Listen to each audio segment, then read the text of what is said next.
4 to 5 ingredients lang ang ating gagamitin para makagawa tayo ng masarap na salad. Super tipid, napakasarap at napakalinamnam salad ang gagawin natin. Tara, simulan na natin. But before that, magluluto muna tayo ng sago. Magpapainitan tayo ng tubig sa ating kawali. At kapag kumulo na, ilagay na natin ang sago. Yung katamtamang dami lamang. Halo-haluin natin ito para hindi magbubuo.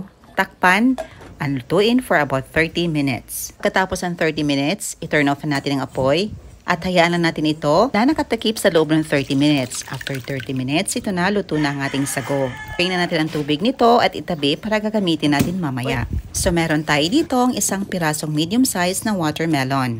Napakatamis at freshly harvested itong mga mommies.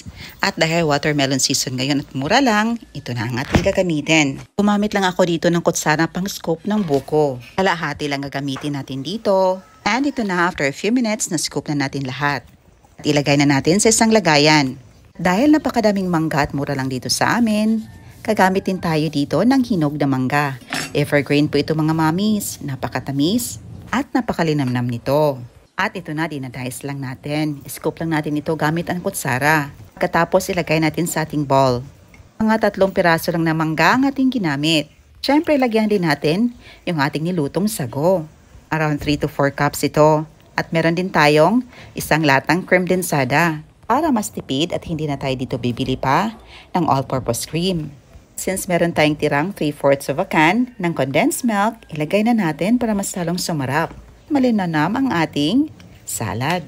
Paghalo-haluin lang natin ito hanggang sa ma-fully mix ang lahat ng mga ingredients. Ito na, sa tingin pa lang nakakatakam na. At mas lalo pa natin itong mapasarap kung lagyan natin ito ng cheese. Mas madaming cheese, mas masarap at mas masaya. At ito na mga mommies, ready to serve ng ating cheesy mango melon sago salad. Talaga namang napakasarap nito. Yung sarap na balik-balikan mo dahil very cheesy ito.